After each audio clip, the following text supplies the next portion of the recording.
शुरू अल्लाह के नाम से जो बड़ा मेहरबान निहायत रहम वाला है। अस्सलाम वालेकुम स्टूडेंट, आज के लेक्चर में हम वेव्स और उसकी टाइप्स को डिस्कस करेंगे। तो सबसे पहले हम देखते हैं कि व्हाट इज़ वेव और वेव मोशन। तो let's define it. A wave can be described as disturbance that travels through a medium transporting energy from one location to another location without transporting matter। तो जब हम किसी medium को energy provide करते हैं तो उसके पार्टिकल जो हैं मीडियम के वो वाइब्रेट करना शुरू कर देते हैं और वेव जो हैं उसमें मीडियम के अंदर प्रोड्यूस होना शुरू हो जाती हैं और वेव के साथ साथ एनर्जी और मोमेंटम जो है वो एक जगह से दूसरी जगह ट्रेवल करता है बट विदाउट ट्रांसपोर्टिंग मैटर। इसका मतलब ये है कि जो पार्टिकल्स हैं वो एक ही जगह पे आगे पीछे मूव कर रहे होते हैं, टू एंड फ्रो मूव कर रहे होते हैं, लेकिन जो एनर्जी और मोमेंटम है वो एक जगह से दूसरी जगह वेव के साथ साथ मूव करता है। तो यहाँ पे ये जो मीडियम का वर्ड यूज़ हुआ है, मीडियम से मुराद वो मटेरियल या सब्सटेंस होता है जिसमें से वेव्स मूव कर रही होती हैं।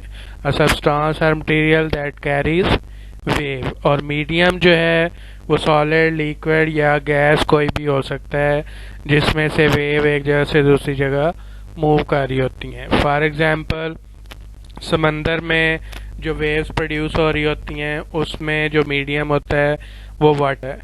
In case of water wave in ocean the medium through which the wave travel is the ocean water. इसी तरह जब हम बात करते हैं तो हमारी जो आवाज़ है वो एक जगह से दूसरी जगह कैसे ट्रेवल करती है, with the help of air particles. जब हम कहते हैं तो हमारे मुंह के आगे जो एयर के पार्टिकल्स होते हैं वो वाइब्रेट करना शुरू कर देते हैं और इस तरह जो साउंड एनर्जी है वो एक जगह से दूसरी जगह ट्रेवल करती है। तो साउंड के केस में जो मीडियम होगा वो एयर होगी।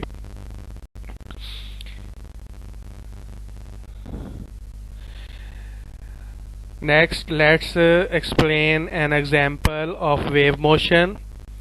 इसमें डेली लाइफ में आपने ये चीज़ ऑब्जर्व की होगी कि जब आप पानी में पत्थर फेंकते हैं तो जिस जगह पे पत्थर गिरता है वहाँ से वाटर की सरफेस के ऊपर सर्कुलर वेव्स प्रोड्यूस होती हैं और वो वेव जो है वो जो तालाब होता है या पॉन्ड होता है उसके किनारे की तरफ जो है वो मूव करती हैं।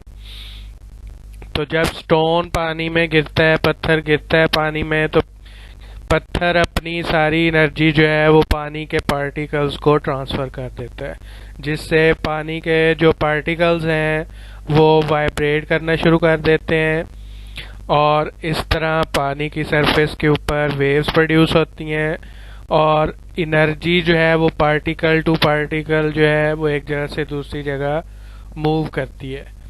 यानी एक पार्टिकल जो है वो दूसरे पार्टिकल को अपनी एनर्जी ट्रांसफ़र करता है, इसी तरह दूसरा तीसरे को करता है और इस तरह पार्टिकल से पार्टिकल एनर्जी और मोमेंटम जो है वो एक जगह से दूसरी जगह ट्रांसफ़र होता है।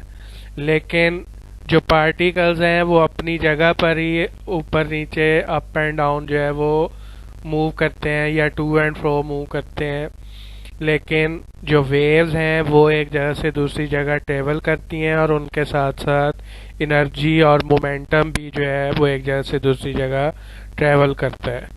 तो इस तरह की जो डिस्टर्बेंस होती है किसी भी मीडियम के पार्टिकल्स में जिसमें जो एनर्जी है वो एक जगह से दूसरी जगह ट्रांसफ़र हो रही होती है, उस डिस्टर्बेंस को हम वेव का नाम देते हैं और वेव की जो मोशन है उसे हम वेव मोशन कहते हैं। वेव जो एक जगह से दूसरी जगह मूव करती हैं, प्रोपेगेट करती हैं, ट्रैवल करती हैं एक जगह से दूसरी जगह, तो उसे हम कहते हैं वेव मोशन। फॉर एग्जांपल ये देखें वीडियो में आपको नज़र आ रहा है कि ये पानी के ऊपर जो है सर्कुलर वेव जो हैं प्रोड्यूस हो रही हैं। तो जिस जगह पे पत्थर गिरता है वहाँ से फिर ये सर्कुलर वेव जो हैं प्रोड्यूस होती हैं और फिर तालाब के किनारे की तरफ जो है वो मूव करती हैं। और ये वेव जो हैं ये किस तरह की वेव्स होती हैं, ये इस तरह की वेव्स होती हैं जिसमें ये हम्प्स बन रहे होते हैं। इनको हम क्रेस्ट और ट्रफ का नाम देते हैं। ये ऊपर वाला पोर्शन क्रेस्ट होता है, इसी तरह ये नीचे वाला जो कर्व्ड पोर्शन है इसको हम ट्रफ कहते हैं। तो इसमें देखें ये पार्टिकल शो किए हुए हैं। ये रेड कलर के पार्टिकल्स देखें, ये अपनी जगह पर ही अप एंड डाउन मूव कर रहे हैं, लेकिन जो वेव्स हैं वो आगे ट्रेवल कर रही हैं। तो इस तरह जो है वेव मोशन के अंदर पार्टिकल जो हैं वो एक जगह से दूसरी जगह मूव नहीं करते, मैटर मूव नहीं करता, बल्कि वेव्स मूव करती हैं। और उनकी जगह साथ साथ जो है वेव के साथ साथ जो है एनर्जी और मोमेंटम भी एक जगह से दूसरी जगह ट्रेवल करता है। तो ये डायग्राम्स की मदद से आपको आसानी से समझ आ गया होगा कि पार्टिकल जो है वो मूव नहीं करते। ये रेड पार्टिकल जो हैं ये आपको नज़र आ रहे हैं, ये एक ही जगह पे अप एंड डाउन मूव कर रहे हैं, लेकिन जो वेव्स हैं वो आगे ट्रेवल कर रही हैं। तो this is called wave motion.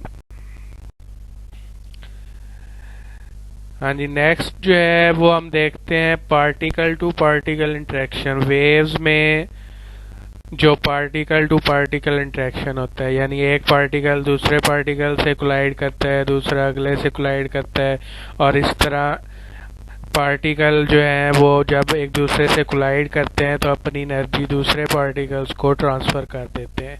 और इस तरह एनर्जी जो है वो एक पार्टिकल से दूसरे में और दूसरे से तीसरे में, इस तरह एनर्जी एक जगह से दूसरी जगह पार्टिकल की मदद से ट्रांसफ़र होती है। तो इसमें हमने एक स्प्रिंग की एग्जांपल जो है स्प्रिंग को कंसिडर करना है। स्प्रिंग को अगर आप स्ट्रेच करके रिलीज करेंगे तो उसके अंदर इस तरह के ये कंप्रेशन प्रोड्यूस होगा या रेयरफैक्शन प्रोड्यूस होगा, और ये जो कंप्रेशन है ये आगे मूव कर रहा है, वेव्स आगे मूव कर रही हैं, और इनके साथ साथ जो एनर्जी है वो भी मूव कर रही है। लेकिन जो पार्टिकल्स हैं वो अपनी जगह पर ही आगे पीछे मूव करते हैं।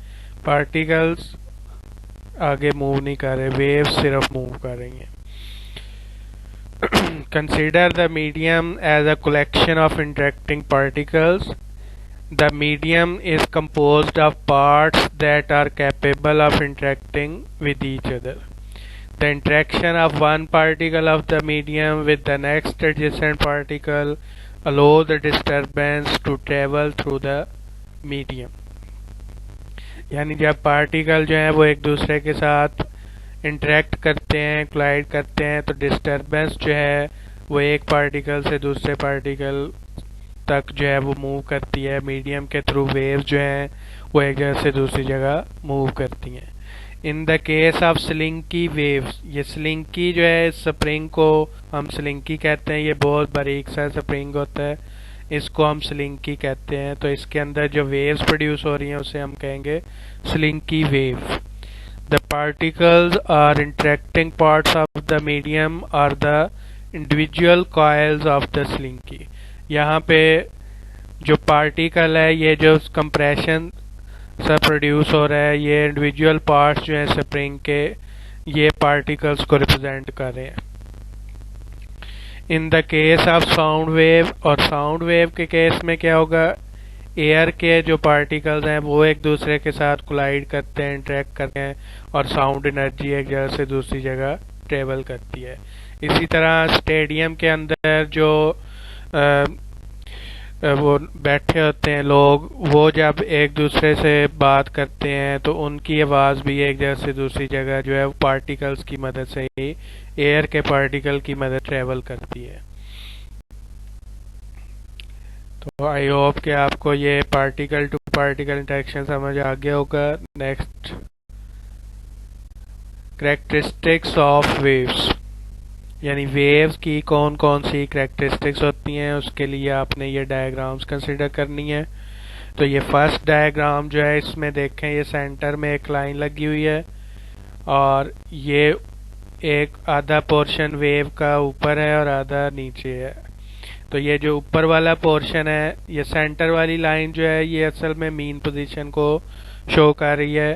तो मीन पोजीशन से ऊपर वाला जो पोर्शन है उसे हम क्रेस्ट कहेंगे, और जो नीचे वाला पोर्शन है उसे हम ट्रफ कहेंगे। तो पहले हम क्रेस्ट को डिफाइन करते हैं। तो क्रेस्ट क्या होगा? The portion of wave above the mean position is called crest. ये मेंशन किया हुआ है डायग्राम में। इसी तरह ट्रफ को आपने डिफाइन करना है। तो द ट्रफ क्या होगा? The portion of wave below the mean position is called trough. ये नीचे वाला जो पोर्शन है इसको हम ट्रफ कहते हैं। और पूरी वेव जो होती है उसमें एक क्रेस्ट होता है और एक ट्रफ होता है, यानी ये या एक क्रेस्ट और एक ट्रफ को मिला दें तो ये एक पूरी वेव बन जाती है। नेक्स्ट चलते हैं, अगली कैरेक्टरिस्टिक है हमारे पास wavelength. The distance between two consecutive crest और ट्रफ इज कॉल्ड वेवलेंथ। दो क्रेस्ट का डिस्टेंस ले लें या दो ट्रफ के दरमियान जो डिस्टेंस होता है उसे हम कहते हैं वेवलेंथ, और इसको हम लैम्डा से रिप्रेजेंट करते हैं। ये डायग्राम में देखें, ये डिस्टेंस मेंशन किया हुआ है लैम्डा। लैम्डा जो है ये ग्रीक सिंबल है और ये वेवलेंथ को शो करता है। Next characteristics frequency. फ्रीक्वेंसी को हमने पहले भी डिफाइन किया था पिछले लेक्चर में। तो फ्रीक्वेंसी का क्या मतलब है? Number of waves passing through certain point in unit time, यानी किसी पॉइंट में से कितनी वेव जो है एक सेकंड के अंदर गुजर रही हैं उसे हम फ्रीक्वेंसी कहेंगे। तो ये जो सेकंड डायग्राम है इसमें देखें, ये ऊपर वाली जो ऊपर वाली जो डायग्राम है इसके अंदर जो वेव्स हैं वो ज्यादा है और नीचे जो है ये नंबर ऑफ वेव्स कम है। तो फ्रीक्वेंसी जो है फिर कहाँ पर हाई होगी? जहाँ पर ये वेव्स जो हैं वो ज्यादा गुजर रही हैं वहाँ पे फ्रीक्वेंसी हाई है, और नीचे वेव्स थोड़ी गुजर रही हैं तो यहाँ पे जो फ्रीक्वेंसी है ये लो फ्रीक्वेंसी है। तो जितनी ज़्यादा वेव्स किसी पॉइंट से पास कर रही होंगी यूनिट टाइम में उतनी ही फ्रीक्वेंसी क्या हो जाएगी? हाई हो जाएगी। नेक्स्ट टाइम पीरियड है हमारे पास। तो time period, the time wave takes to complete one cycle, यानी वो टाइम जितनी देर में एक साइकिल जो है वो कंप्लीट हो जाता है, जितनी देर में एक क्रेस्ट जो है वो दूसरे क्रेस्ट की जगह पे चला जाएगा। तो ये डायग्राम में देखें, ये जो हॉरिजॉन्टल डिस्टेंस है ये टाइम पीरियड को शो कर रहा है, यानी एक क्रेस्ट से जब दूसरे क्रेस्ट पे पहुंचेगी वेव तो वो उस टाइम को हम कहेंगे टाइम पीरियड। जितनी देर में एक क्रेस्ट जो है वो दूसरे क्रेस्ट की जगह पे पहुंच जाएगा उतनी देर में एक वेव जो है वो कंप्लीट हो जाएगी, एक साइकिल कंप्लीट हो जाएगा और उसे हम टाइम पीरियड का नाम देंगे। तो स्टैंडर्ड यूनिट जो है टाइम पीरियड की वो सेकंड है, और पिछले लेक्चर में F is equal to 1/T ये रिलेशन हमने पढ़ा था। तो उस रिलेशन के मुताबिक time period is inversely proportional to frequency of the wave. Next है एम्पलीट्यूड। तो जो फर्स्ट डायग्राम है उसमें देखें, जो वर्टिकल डिस्टेंस है ये स्मॉल a से शो किया हुआ है वर्टिकल डिस्टेंस, यानी मीन पोजीशन से लेकर ये जो पीक पॉइंट है ये एक्सट्रीम पोजीशन है, और ये जो हॉरिजॉन्टल लाइन पे जो पॉइंट है ये मीन पोजीशन है। तो मीन पोजीशन से एक्सट्रीम पोजीशन तक जो मैक्सिमम डिस्प्लेसमेंट है पार्टिकल का उसे हम एम्पलीट्यूड का नाम देंगे। तो जितना ये एम्पलीट्यूड ज्यादा होगा उतनी ये वेव बड़ी होती जाएगी। The maximum displacement of the particle of medium from position is called amplitude. It is represented by A in the diagram. ये डायग्राम में A से शो किया हुआ है। नेक्स्ट कैरेक्टरिस्टिक है स्पीड। तो स्पीड का क्या मतलब है कि वेव कितनी तेजी से ट्रेवल कर रही है। The distance wave travel in a given amount of time such as the number of metre in it travels per second, यानी यूनिट टाइम में जो वेव है वो कितना डिस्टेंस कवर कर रही है उसे हम स्पीड कहेंगे। तो ये सारी जो है ये वेव्स की कैरेक्टरिस्टिक्स हैं, ये बोर्ड में आती रहती हैं, तो ये आपने अच्छी तरह याद करनी है। नेक्स्ट चलते हैं। नेक्स्ट जो हमारा टॉपिक है वो है टाइप्स ऑफ वेव्स। तो बेसिकली वेव्स की दो टाइप्स होती हैं, मैकेनिकल वेव्स और दूसरी होती है इलेक्ट्रोमैग्नेटिक वेव्स। तो पहले हम मैकेनिकल वेव्स को डिफाइन करेंगे। तो मैकेनिकल वेव जो हैं ऐसी वेव्स होती हैं जिनको प्रोपगेट करने के लिए एक जगह से दूसरी जगह ट्रेवल करने के लिए किसी मीडियम की ज़रूरत होती है। अगर मीडियम प्रेजेंट नहीं होगा तो ये वेव जो है ये ट्रेवल नहीं कर सकती। जिस तरह फॉर एग्जांपल साउंड जो है वो कि मीडियम के बगैर ट्रेवल नहीं कर सकती। हम एक दूसरे की बात जो है वो मीडियम के बगैर नहीं सुन सकते, एयर के बगैर नहीं सुन सकते। जैसे अगर हम स्पेस में चले जाएं तो वहाँ पे एयर जो है वो मौजूद नहीं है, तो अगर हमने एक दूसरे से बात करनी हो तो हम डायरेक्टली बात नहीं कर सकते क्योंकि वहाँ पर जो साउंड वेव्स हैं वो ट्रेवल नहीं कर सकेंगे। तो वहाँ पर फिर हम रेडियो वेव्स की मदद से जो है वो बात करते हैं। तो mechanical waves are waves which propagate through material medium, और material medium solid liquid gas कोई भी हो सकता है, at a wave speed which depends on elastic and inertial properties of that material. और वेव की जो स्पीड है वो डिपेंड करती है इलास्टिसिटी पे, इनर्शिया पे। जिस मीडियम में से वेव गुजर रही हैं उसकी इलास्टिसिटी और इनर्शिया पे डिपेंड करता है कि वेव्स कितनी तेज़ी से मूव कर रही हैं। तो मैकेनिकल वेव्स को आपने डिफाइन करना है, those waves which require material medium for their propagation are called mechanical waves. For example spring के अंदर जो वेव्स प्रोड्यूस होती हैं वो मैकेनिकल वेव्स हैं, और इसमें जो मीडियम है वो स्प्रिंग है। इसी तरह नेक्स्ट एग्जांपल है वेव्स इन अ रोप। अगर रोप का एक एंड हम टाई कर दें किसी फिल्म स्पोर्ट के साथ और दूसरे एंड को अप एंड डाउन मूव करेंगे तो इसके अंदर इस तरह की मैकेनिकल वेव्स प्रोड्यूस होंगी। इस तरह थर्ड एग्जांपल जो है वो है साउंड वेव्स। साउंड वेव्स जो हैं ये भी मैकेनिकल वेव्स हैं, इनको भी मीडियम की ज़रूरत होती है।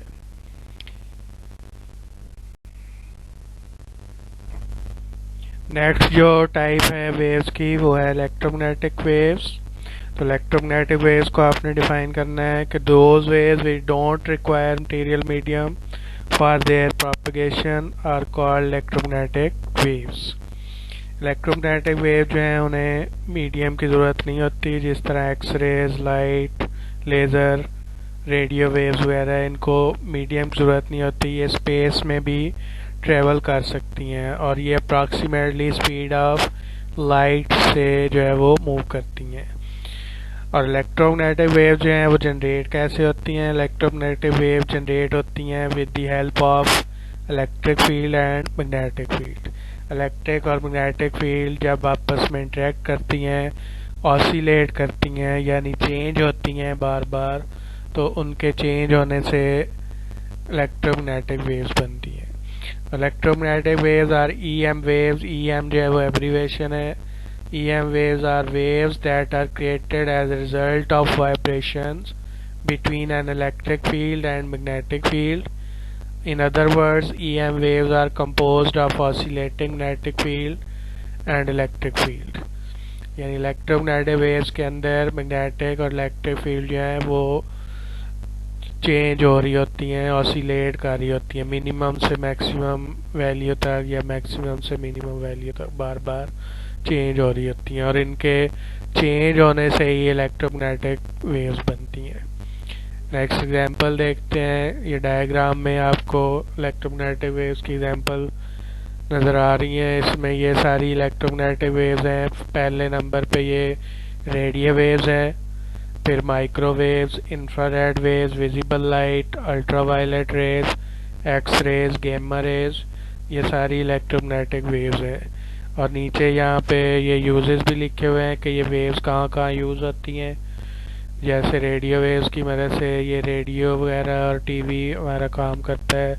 माइक्रोवेव से ये मोबाइल और ये माइक्रोवेव ओवन जो है ये काम करता है, रेडार काम करता है। इसी तरह रेडिएटर जो है उससे जो हीट एनर्जी है वो ट्रांसमिट होती है इंफ्रारेड रेज की मदद से। विजिबल लाइट से हमें जो है वो चीज़ें नज़र आती हैं। इस तरह अल्ट्रावायलेट रेज जो है उसमें जो है ये फ्लोरेसेंट ट्यूब के अंदर अल्ट्रावायलेट रेज होती हैं। एक्स रेज की मदद से हम बॉडी का जो बोन स्ट्रक्चर है उसको हम देख सकते हैं। गैमा रेज जो है वो मेडिसन में यूज़ होती हैं, मेडिकल में, साइंस में कैंसर सेल्स को ख़त्म करने के लिए गामा रेज यूज़ होती हैं। तो ये सारी इलेक्ट्रोमैग्नेटिक वेव्स हैं। और बोर्ड में ये क्वेश्चन बार बार आता है, ये अलग से डेफिनेशन आ जाती है कि define electromagnetic waves with example, define mechanical waves with example, या इन दोनों का डिफरेंस जो है वो बार बार आता है। तो ये अच्छे तरीके से आपने याद करना है और इसी तरह आपने अटैम्प्ट करना है कि पहले डेफिनेशन लिखनी है और फिर एग्जांपल्स। ये होमवर्क अपना नोट कर लें। पहला क्वेश्चन आपने लिखना है define wave motion with an example, और दूसरा क्वेश्चन है what is difference between mechanical and electromagnetic waves. तो नेक्स्ट लेक्चर में हम मैकेनिकल वेव्स की जो टाइप्स हैं फर्दर उनको डिस्कस करेंगे। और ये होमवर्क जो है ये लाजमी सेंड किया करें। अल्लाह हाफिज़।